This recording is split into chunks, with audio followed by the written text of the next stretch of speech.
नमस्कार। आज हम पढ़ेंगे भारतीय कला की विशेषताओं का पार्ट 3। इसमें हम पढ़ेंगे मंदिर स्थापत्य की विभिन्न शैलियों के बारे में। मंदिर निर्माण की प्रक्रिया का जो आरंभ है वो मौर्य काल से ही शुरू हो गया था, किंतु गुप्त काल तक आते आते मंदिर निर्माण में विशेष तरीके के सुधार हुए। गुप्त काल के मंदिर आकार में छोटे हैं और इन मंदिरों में एक वर्गाकार चबूतरा होता है जो कि ईंटों का बना होता है, जिस पर चढ़ने के लिए सीढ़ी है तथा जो बीच वाला हिस्सा होता है वो चौकोर होता है। भारत के प्रारंभिक जो संरचनात्मक जो मंदिर हैं उनमें से प्रमुख हैं देवगढ़ का दशावतार मंदिर, ललितपुर झांसी उत्तर प्रदेश में।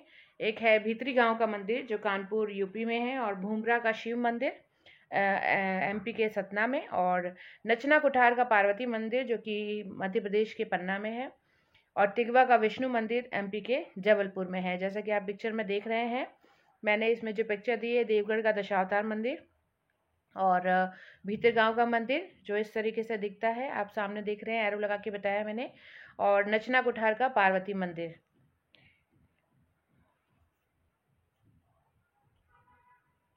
प्राचीन ग्रंथों में मंदिर स्थापत्य संबंधी कई नाम मिलते हैं, जैसे पंचायतन, भूमि, कर्णरथ मंदिर, प्रतिरथ, विमान, भद्ररथ। तो 6ठी शताब्दी तक उत्तर और दक्षिण भारत में मंदिर वास्तुकला शैली लगभग एक जैसी थी, लेकिन 6ठी शताब्दी के बाद देश और काल और संप्रदाय और मत और सुरुचि और अभिप्राय की आवश्यकता से उनमें विविधता आई। अध्ययन की दृष्टि से मंदिर स्थापत्य की शैली जो है उनको 3 भागों में विभाजित किया जा सकता है: नागर शैली, द्रविड़ शैली और बेसर शैली। ये इस तरीके से मैंने पिक्चर के माध्यम से बताया है कि नागर शैली में किस तरीके के मंदिर बनते हैं, द्रविड़ शैली में कैसे मंदिर बनते हैं, और बेसर शैली में किस तरीके के मंदिर बनते हैं। जैसा कि आप पिक्चर में देख रहे हो, यही शेप अलग अलग जगह के स्थान पर अलग अलग शैलियों के हिसाब से इस तरीके के मंदिर डिजाइन किए जाते हैं। नागर शैली जो है, नागर शब्द नगर से बना है, संभवतः नगर में ही सर्वप्रथम बनने के कारण इसका ये नाम पड़ा हो। नागर शैली के मंदिरों का जो प्रसार है वो हिमालय और विंध्याचल के बीच में है। ये संरचनात्मक मंदिर स्थापत्य की एक शैली है। नागर शैली के जो मंदिर हैं वो ऊंचे चबूतरे पर उनका आधार से शिखर तक जो होता है वो वर्गाकार शेप होता है।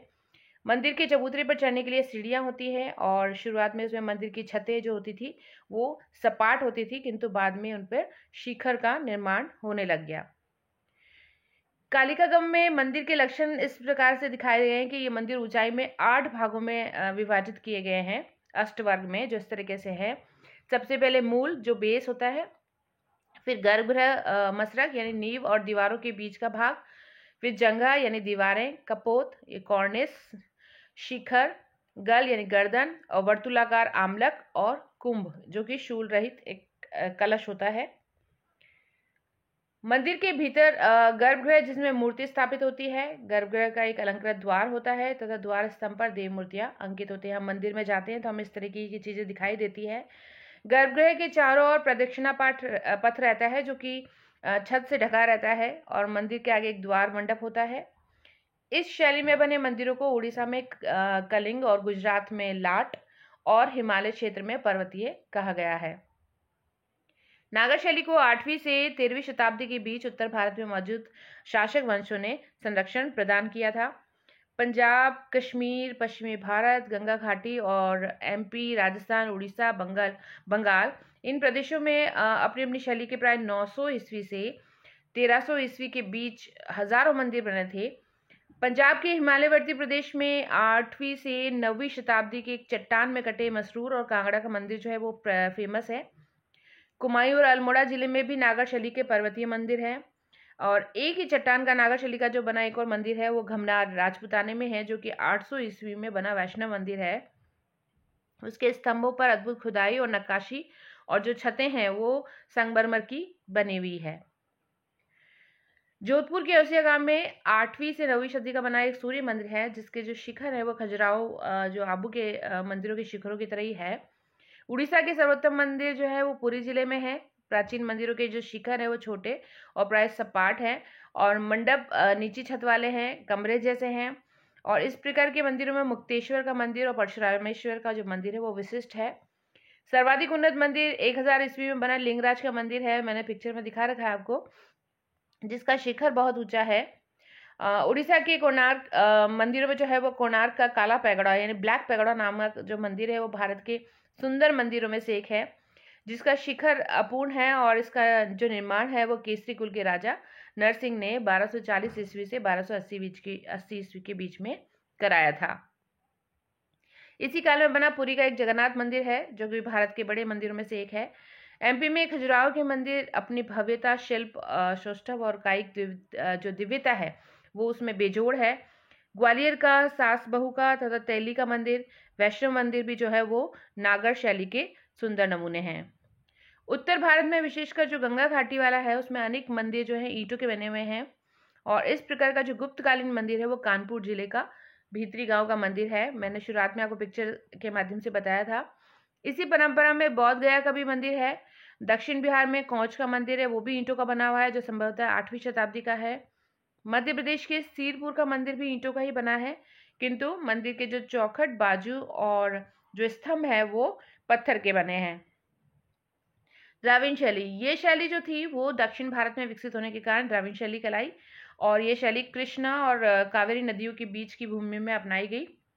द्राविड़ शैली की जो शुरुआत है वो 8वीं शताब्दी में हुई और सुदूर दक्षिण भारत में इसकी दीर्घ जीविता 18वीं शताब्दी तक बनी रही। द्राविड़ मंदिरों का जो निचला भाग है वो वर्गाकार होता है तथा ऊपरी भाग जो है वो गुंबदाकार और 6 मंजिला या 8 मंजिला होता था। इस शैली के मंदिरों में गर्भगृह के ऊपर का भाग सीधा पिरामिड नुमा होता है। शिखर के शेष भाग पर आमलक और कलश की जगह स्तूपिका होते हैं। द्राविड़ मंदिर की शैली के मंदिर की जो विशेषता है वो ये है कि ये बहुत ऊंचे और विशाल प्रांगण से घिरे होते हैं, और प्रांगण में भी छोटे बड़े अनेक मंदिर, कमरे, हॉल और तालाब वगैरह होते हैं। प्रांगण का जो मुख्य प्रवेश द्वार है उसको गोपुरम कहा जाता है। द्राविड़ स्थापत्य में स्तंभ और जो प्लास्टर है उसका बहुत अधिक प्रयोग होता है। यदि इस शैली में कोई शिव मंदिर है तो उसके लिए अलग से एक नंदी मंडप भी होता है, और इसी प्रकार ऐसे विष्णु मंदिरों में भी एक गरुड़ मंडप भी होता है। द्रविड़ शैली के जो मंदिर हैं वो कृष्णा, तुंगभद्रा और नासिक, तंजौर, मदुरा, कांची, हम्पी और विजयनगर में हैं। उन्हें चोलों, पांड्यों और पल्लवों और विजयनगर के शासकों ने बनवाया था। दक्षिण के अनेक मंदिर अकेले या परिवार के रूप में होते हैं। द्राविड़ शैली के जो विशाल गोपुरम इतने ऊंचे और अलंकृत होते हैं कि वे प्रधान मंदिर के जो शिखर हैं उनको भी ढक देते हैं। तो इस तरह के जो मंदिर हैं वो तंजौर, गंगईकोंडचोलपुरम और कांजीवरम के हैं। वस्तुतः द्राविड़ शैली का जो आरंभ है वो ईसा की 7वीं शताब्दी में हुआ था, जब मामल्लपुरम में पहला पर्वतीय वर्ग का रथ धर्मराज रथ बना। साधारणतः से सप्त पैगोडा कहते हैं, और इनका जो निर्माण है वो पल्लव राजाओं ने कराया था। उनमें से कुछ के शिखर जो है वो गुंबजदार है और कुछ के पीपानुमा है। इस प्रकार के मंदिरों के विकास का दूसरा चरण जो है पल्लवों ने अपनी राजधानी कांचीवरम में यानी कांची में शुरू किया था।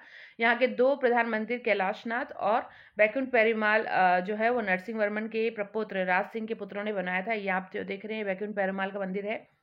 8वीं शताब्दी के पूर्वार्ध में बना मुक्तेश्वर का मंदिर जो गुंबज नुमा छत वाला है। तंजौर के चोलों का निर्माण में योगदान जो है वो बहुत महत्वपूर्ण रहा। चोल शासकों ने 985 ईस्वी से 1035 ईस्वी के बीच विशाल वृद्धेश्वर, सुब्रमण्यम मंदिरों का निर्माण करवाया, और जो इनके प्रांगण हैं और प्रदक्षिणा पथ और जो कमरे हैं, प्राचीर और गोपुरम द्वार सभी जो है वो असाधारण हैं। 16वीं शताब्दी के प्रारंभ में द्राविड़ शैली में विशेषतः है जाति मंदिरों यानी अनेक संख्याओं में परिवार मंदिर का निर्माण शुरू हुआ, और इस प्रकार के विशाल मंदिर परिवारों की जो संख्या है वो 30 से अधिक है। रामेश्वरम, तिन्नेवेली, मदुरा आदि में इनका निर्माण हुआ, और इस प्रकार के मंदिरों में बरामदे जो होते हैं वो लंबे होते हैं। रामेश्वरम का बरामदा तो 4000 फुट लंबा है, जिसके भीतर और बाहर की दीवारों पर ढेरों मूर्तियां बनी हुई हैं। इसी परंपरा का एक और मंदिर है अपनी शैली के परिवार का जो बाहर एलोरा का कैलाश मंदिर। पर्वतीय शैली के इस मंदिर का निर्माण राष्ट्रकूट राजा दंतिदुर्ग और कृष्ण ने बनवाया था। इस मंदिर का जो अलंकरण और मूर्तियां हैं वो दक्षिण के सारे मंदिरों की मूर्तियों से बहुत सुंदर है। वेसर शैली ये नागर और द्रविड़ शैलियों का मिश्रित रूप है। इसका जो विन्यास है वो द्रविड़ शैली जैसा है तथा रूप जो है वो नागर शैली जैसा होता है। इस शैली का प्रसार क्षेत्र जो है वो विंध्य पर्वत और कृष्णा नदी के बीच है। मध्य भारत और कर्नाटक के मंदिरों में प्राय उत्तरी और द्रविड़ दोनों शैलियों का मिक्स रूप दिखाई देता है। इस मिश्रित शैली के मंदिर के बाद के चालुक्य नरेशों ने कन्नड़ जिलों में और होयसल नरेशों ने मैसूर में इस तरह की शैली के मंदिर बनवाए। इस शैली के मंदिरों का जो विमान होता है वो विमान शिखर जो होता है वो छोटा है और उसपे फैले कलश और मूर्तियों का आधिक्य अलंकरण परंपरा का बाहुल्य होता है, जो कि इस शैली की विशेषता है। बेसर शैली के सुंदरतम नमूने मैसूर राज्य में हलेविद और बेलूर में है। मैसूर शैली के मंदिरों की विशेषता ये भी है कि उनकी अलंकार मूर्तियों के निर्माताओं के जो नाम है वो उनके नीचे लिखे गए हैं। बेलूर के प्रसिद्ध मंदिर का निर्माण होयसल नरेश बोट्टिग ने 1117 ईस्वी में कराया था। इस शैली के सर्वोत्तम मंदिर हलेविद में बने और होयसलेश्वर तथा केदारेश्वर इस शैली के सुंदरतम नमूने हैं। कंदरा कला बिहार में गया के पास बारावर और नागार्जुनी पहाड़ियों में मौर्यकालीन कुछ गुहावास मिले हैं, जो कि कंदरा शिलाओं को काटकर निर्मित किए गए। बारावर पर्वत में 4 गुफाएं मिली हैं, जिसे नाम दिए गए हैं कर्ण चौपड़ गुहा, सुदामा गुहा, लोमश ऋषि गुफा और विश्व झोपड़ी गुफा। नागार्जुनी पहाड़ियों में 3 गुफाएं मिली हैं, गोपी गुफा, बहिया गुफा और बड़तिला गुफा। इन गुफाओं की दीवारों और छतों पर जो चमकदार पॉलिश है वो मौर्यकालीन कला की विशेषता को दर्शाती है। अशोक और उसके पुत्र दशरथ ने स्थापत्य के क्षेत्र में एक नई परंपरा को जन्म दिया था, वो है कंदरा तक्षण की कला। इन्होंने निगृंथ जो भिक्षु थे उनके लिए बारावर और नागार्जुन की पहाड़ियों के गर्भ को खोद कर आयताकार कक्ष बनवाए, और ये गुफाएं अशोक के राजकीय शिल्पियों की कृतियां थी, जो कि गुफाओं की दीवारों और छतों की चमक में दिखाई देती है। अशोक के काल में बारावर की पहाड़ियों में 4 गुफाएं बनाई गई। इनमें पहली जो थी वो कर्ण चौपड़ गुहा, एक तरीके से आयताकार कक्ष है जिसकी छत जो है वो ढूलाकार है। दूसरी सुदामा गुफा में 2 कक्ष हैं, अंदर का कक्ष वृत्ताकार है और उसकी छत जो है गुंबदाकार है, जबकि जो बाहरी कक्ष है वो आयताकार रूप में बनाया गया है। तीसरी गुफा का द्वार लकड़ी की झोपड़ी की आकृति का है और चौथी जो विश्वामित्र गुफा है उसमें 2 कक्ष बनाए गए हैं। अशोक के पुत्र दशरथ ने नागार्जुनी पहाड़ियों की जो ग्रेनाइट की पहाड़ियां उनको काटकर 3 गुफाएं बनवाई। तो इस प्रकार बाराबर और नागार्जुनी की पहाड़ियों में 7 गुफाओं का निर्माण कराया गया। अजंता और एलोरा, ग्वालियर के निकट बाघ की पहाड़ियों को काटकर अजंता की 30 गुफाएं बनाई गई और इन गुफाओं की गिनती पूर्व से पश्चिम की ओर की गई है, जैसा कि आप पिक्चर में देख रहे हैं। इन गुफाओं में 9वीं, 10वीं, 19वीं, 26वीं और 30वीं जो गुफाएं वो चैत्य गुफाएं हैं, जहां पर पूजा उपासना होती थी, और जो शेष गुफाएं हैं वो साधुओं या बौद्ध भिक्षुओं के रहने का स्थान था या गुफाएं विहार थी। अजंता की गुफाएं एक समय पर नहीं बनी, अभी तो चट्टानों में सुविधा अनुसार गुफाएं बनाई गई काट काट कर। यहाँ से प्राप्त जो एक अपूर्ण गुफा को देखने से पता चलता है कि गुफाएं ऊपर से नीचे की तरफ उत्खनित की जाती थी। सबसे पहले गवाक्ष बनाए जाते थे, फिर छतें और फिर खंबे, भित्तियां और अंत में मुख्य द्वार का निर्माण होता था।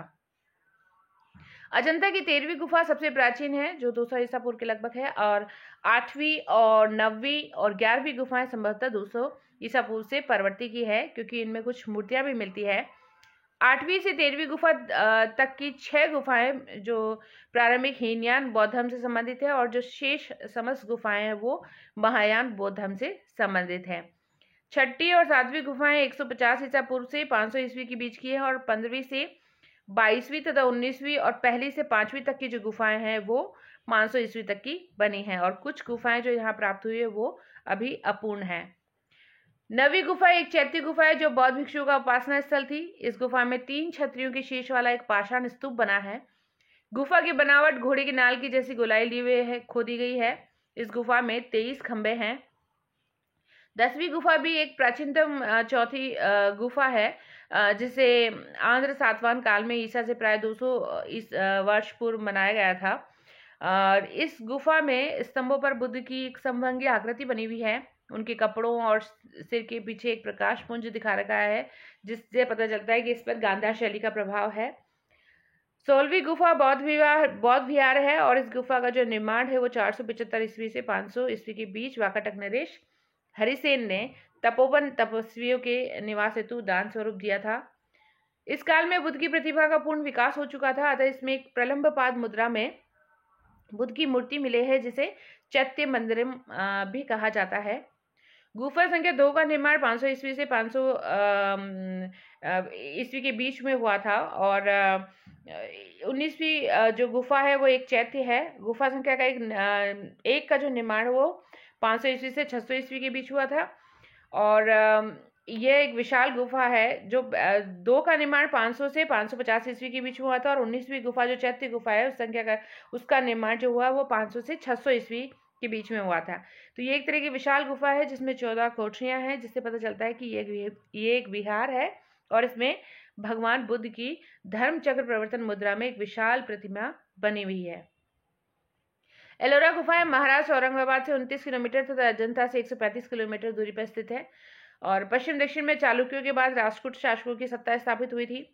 तो राष्ट्रकूट शासकों के काल में विशाल पहाड़ियों को काटकर गुफाओं और मंदिरों का निर्माण किया गया, और उनकी भित्तियों पर विशाल आकार की मूर्तियां बनाई गई। राष्ट्रकूट शासक दंती दुर्ग के बाद उसका चाचा कृष्ण प्रथम जब शासक बना, इसी काल में एलोरा का विश्व प्रसिद्ध मंदिर कैलाश मंदिर का निर्माण हुआ था। इस मंदिर के मुख्य 4 भाग हैं: गर्भगृह, पश्चिम की ओर प्रवेश द्वार, नंदी ग्रह और अहाते के चारों ओर की छतें। अनेक देवालयों, स्तंभों, बरामदों और सभा मंडप और गर्भगृह वाला जो कैलाश मंदिर है वो अपनी विशालता और असंख्य मूर्तियों और विभिन्न स्थापत्य शैली का प्रतीत होता है।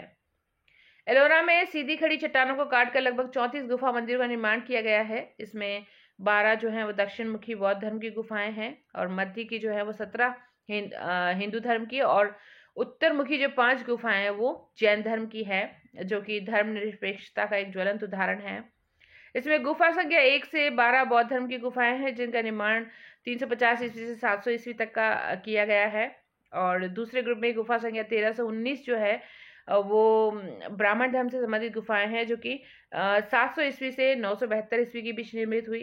और तीसरे समूह में 30 से 34 तक जैन धर्म से संबंधित गुफाएं हैं, जो 9वीं से 12वीं शताब्दी के बीच निर्मित हुई थी। और इस प्रकार लगभग 900 वर्षों तक एलोरा में कला की अविरल धारा प्रवाहित होती रही। दिलवाड़ा के मंदिर ये 5 मंदिरों का एक समूह है, जो कि राजस्थान के सिरोही जिले के माउंट आबू नगर में स्थित है। और इन मंदिरों का जो निर्माण है वो 11वीं से तथा 13वीं शताब्दी के बीच में हुआ था। ये मंदिर जैन धर्म के तीर्थंकरों को समर्पित है, और दिलवाड़ा के 5 मंदिरों में से 2 मंदिर स्थापत्य कला की दृष्टि से बहुत अधिक महत्वपूर्ण है। प्रथम मंदिर गुजरात के सोलंकी राजा भीमदेव के मंत्री विमल शाह ने आबू के तत्कालीन परमार राजा धुंदुक से भूमि लेकर 1031 ईस्वी में बनाया था। इस मंदिर में मुख्य मूर्ति जो है वो आदिनाथ की है, जो जैनियों के प्रथम तीर्थंकर माने जाते हैं। और दूसरा मंदिर है जिसे लूनम शाही कहा जाता है, जैनियों के 22वें तीर्थंकर नेमिनाथ का है। इस मंदिर का निर्माण वास्तुपाल और तेजपाल नामक भाइयों ने 1230 ईस्वी में कराया था। ढांचे की दृष्टि से दोनों मंदिर साम्यता रखते हैं, और इसमें बने हुए जो गर्भगृह, सभा मंडप, स्तंभ, देवकुलिका, हस्तिशाला, ये जो शिल्प सिद्धांत के अनुकूल बने हुए हैं। वास्तुपाल और तेजपाल द्वारा निर्मित नेमिनाथ का जो मंदिर है वो पूर्व में निर्मित मंदिरों के जैसे ही है, लेकिन उससे अधिक कलात्मक है तथा उसके वैभव में जो है वो सादगी है। नेमिनाथ के मंदिर से कुछ दूरी पर भीमाशाह का मंदिर है, जिसमें स्थापित धातु निर्मित आदिनाथ की मूर्ति है, जिसका वजन 108 मन बताया जाता है। इसके अलावा 2 और मंदिर हैं, एक श्वेतांबर जैन मंदिर और दूसरा शांतिनाथ का दिगंबर जैन मंदिर। ये तीनों मंदिर स्थापत्य और तक्षण कला की दृष्टि से साधारण है। दिलवाड़ा के ये मंदिर शिल्पकला की दृष्टि से राजस्थान में नहीं बल्कि संपूर्ण भारत में अपनी तरह के एक उत्कृष्ट नमूने हैं। उड़ीसा के मंदिर उड़ीसा में 6ठी शताब्दी से 12वीं शताब्दी तक लगभग 600 वर्ष तक के एक निश्चित वास्तु शैली का निर्माण हुआ, विकास हुआ। यहाँ जो विकसित मंदिर की जो वास्तुकला है उसके प्रमुख 3 केंद्र थे: भुवनेश्वर, कोणार्क और पुरी। राजनीतिक इतिहास की दृष्टि से यहाँ शिलोद्भव, भूम, सोम और गंग वंश के शासकों ने राज किया था। इन सभी वंश के शासकों ने किसी न किसी रूप में वास्तुकला के विकास में योगदान दिया। शशांक ने भुवनेश्वर में एक शिव मंदिर बनवाया था। 6ठी शताब्दी में भुवनेश्वर के कुछ प्रदेशों पर शिलोद्भव वंशीय सामंतों का अधिकार हो गया था, और इस समय भुवनेश्वर में परशुरामेश्वर का मंदिर का निर्माण हुआ। इसके बाद सोमवंशी द्योत केसरी ने ब्रह्मेश्वर मंदिर का निर्माण कराया। उसके बाद अधिकांश मंदिर जो है वो अनंत वर्मा चोल गंग के द्वारा बनाए गए थे, जिसमें जगन्नाथ का मंदिर भी शामिल है। मेदेश्वर मंदिर का निर्माण अनंग भीम ने द्वितीय के समय किया गया था और इसी शासक की पुत्री चंद्र देवी ने भुवनेश्वर में ही अनंत वासुदेव नाम के विष्णु मंदिर की स्थापना की। कोणार्क के प्रसिद्ध सूर्य मंदिर का निर्माण नरसिंह ने कराया। उड़ीसा के सर्वोत्तम जो मंदिर है वो पुरी जिले में है। वो 9वीं 10वीं और 12वीं शताब्दी के बीच भुवनेश्वर में इस तरह के बहुत सारे मंदिर बने। भुवनेश्वर के प्राचीनतम मंदिर परशुरामेश्वर का मंदिर है, जो कि 8वीं शताब्दी के बीच बनाया गया था। और भुवनेश्वर के सबसे उन्नत और शालीन मंदिर जो है वो लिंगराज का मंदिर है, जो 1000 ईस्वी के लगभग बनाया गया है। इसके वर्गाकार मंडप की जो छत है वो बहुत ऊंची है और गर्भगृह के विमान का जो शिखर है वो भी बहुत ऊंचा है। इस शैली का दूसरा प्रसिद्ध मंदिर 12वीं से 13वीं सदी के बीच बना हुआ राजरानी का मंदिर है। उसके जो स्तंभ है वो विशालता लिए हुए हैं और जो और मंदिरों से थोड़ा सा अलग है। उड़ीसा का कोणार्क मंदिर जो सूर्य मंदिर है और ब्लैक पैगोडा के नाम से भी फेमस है और भारत के सुंदरतम मंदिरों में इसकी गणना की जाती है। इसका शिखर अब भी अपूर्ण है और इसका जो निर्माण है वो केसरी कुल के राजा नरसिंह ने 1240 से 1280 के बीच ईस्वी के बीच कराया था। इस काल का बना पुरी का जगन्नाथ मंदिर यद्यपि उड़ीसा के मंदिरों में पूजा की दृष्टि से वही अभी अकेला जीवित है और भारत के बृहत्तम मंदिरों में गिना जाता है। भुवनेश्वर के मंदिर जो गर्भगृह है उस पर बने बेलनाकार शिखर के लिए फेमस है और उड़ीसा की देव पूजा परंपरा में देवताओं को 56 भोग अर्पित करने और उसके समक्ष नृत्य करने की परंपरा के कारण यहाँ के मंदिरों में सामने की ओर 2 अन्य मंडप बनाए जाने लगे, जिन्हें भोग मंडप और नट मंडप नामक नाम दिया गया। भुवनेश्वर के इन प्राचीन मंदिरों में लिंगराज मंदिर जो है वो विश्व प्रसिद्ध है। यहाँ के मंदिर के बाहरी भाग में 3 प्रकार की प्रतिमाएं लगाई गई हैं। देवी देवताओं के अनेक रूप, अलंकरण के लिए लगाई गई अप्सरा मूर्तियां और मंदिर के नीचे की पीठिका पर उत्कीर्ण लोक जीवन के दृश्य संबंधित मूर्तियां यहाँ पर मिलती है। खजुराहो के मंदिर खजुराहो एमपी में छतरपुर जिले में एक छोटा सा गांव है और 9वीं से 13वीं शताब्दी तक जेजाक भुक्ति पर शासन करने वाले चंदेल शासकों ने खजुराहो के विश्व प्रसिद्ध मंदिरों का निर्माण कराया और यहीं पर चंदेलों ने शिव और विष्णु के विशाल मंदिरों का भी निर्माण कराया। चंदेलों के प्रथम शासक हर्षदेव ने यहाँ पर मातंगेश्वर मंदिर का निर्माण कराया था और इसके पुत्र यशोवर्मा ने यहाँ विष्णु के विशाल मंदिर का निर्माण कराया, जो कि वर्तमान में लक्ष्मण मंदिर के नाम से फेमस है। यशोवर्मा के पुत्र धंग के समय में विश्वनाथ का मंदिर और उसके बाद जगदम्बा देवी और चित्रगुप्त मंदिर का भी निर्माण हुआ। चंदेलों के शक्तिशाली शासक थे विद्याधर। उन्होंने खजुराहो के श्रेष्ठतम मंदिर कंदरिया महादेव मंदिर का निर्माण कराया। आकार और शिल्प और सौंदर्य की दृष्टि से जो खजुराहो के जो मंदिर है वो बहुत सुंदर हैं, अद्वितीय हैं। खजुराहो के जो मंदिर है अपनी विशिष्ट शिखर रचना के लिए प्रसिद्ध है। इन मंदिरों के गर्भगृह पर ऊपर की ओर प्रसारित होते हुए कोणाकार शिखर दिखाई देते हैं, जिसके चारों ओर क्रमशः छोटे होते हुए शिखर के प्रतिरूप लगाए गए हैं, जैसा कि आप इस पिक्चर में देख रहे हैं। गर्भगृह से मिलाकर 2 मंडप बनाए गए हैं, जिन्हें मंदाओं और अर्धमंडप कहा गया है। इनके ऊपर बने हुए पीड़ाकार शिखर गर्भगृह के शिखर से छोटे हैं। शिखर रचना के आधार पर खजुराहो के मंदिर की शैली को नागर शैली कहा गया है। वस्तुतः खजुराहो के मंदिर अपनी बाहरी दीवार पर लगी हुई मूर्तियों के कारण अधिक प्रसिद्ध है। इसमें शिव, ब्रह्मा, विष्णु, दिक्पाल, सप्तमातृकाएं, श्रृंगारिक युगल, प्रणयरत मिथुन, शार्दुल, शालभंजिकाएं और अप्सराओं के रूप में उत्कीर्ण किए गए हैं। खजुराहो का जो शिल्प है वो मंदिर की बाहरी दीवारों पर उत्कीर्ण नारी शरीर के लिए विशेष प्रसिद्ध है और ये जो नारी रूप दिखता है वो गतिशील और युवा और आकर्षक है। यहाँ नारी अनेक रूपों जैसे शालभंजिका, माँ, शूक सारिका, लेखिका, क्रीड़ा करती हुई, श्रृंगार रथ, नर्तकी, पैर से कांटा निकालती हुई और बांसुरी और दूसरे वाद्य बजाती हुई आदि मुद्रा में प्रस्तुत की गई है। इन मूर्तियों के अलावा कुछ मंदिरों की दीवारों पर जनजीवन के सामान्य दृश्य भी दिखाई देते हैं। खजुराहो के मंदिर के भीतर और बाहर भिन्न तालों पर मूर्तियां और प्रतिमाओं का ऐसा बाहुल्य कि वहां हमें लोक जीवन की झांकी देखने को मिलती है। खजुराहो में शैव, वैष्णव और जैन संप्रदाय के मंदिर भी पास बने हुए हैं, जो कि चंदेलों की धार्मिक सहिष्णुता को प्रदर्शित करते हैं। यहाँ पार्श्वनाथ, आदिनाथ और शांतिनाथ के भी मंदिर हैं। अलंकरण और शिल्प सौष्ठव की दृष्टि से पार्श्वनाथ का मंदिर यहाँ पर बहुत अधिक आकर्षक प्रतीत होता है। तो आज के लिए इतना ही। बाकी भारतीय कला की विशेषता हम पार्ट 4 में पढ़ेंगे। Thank you.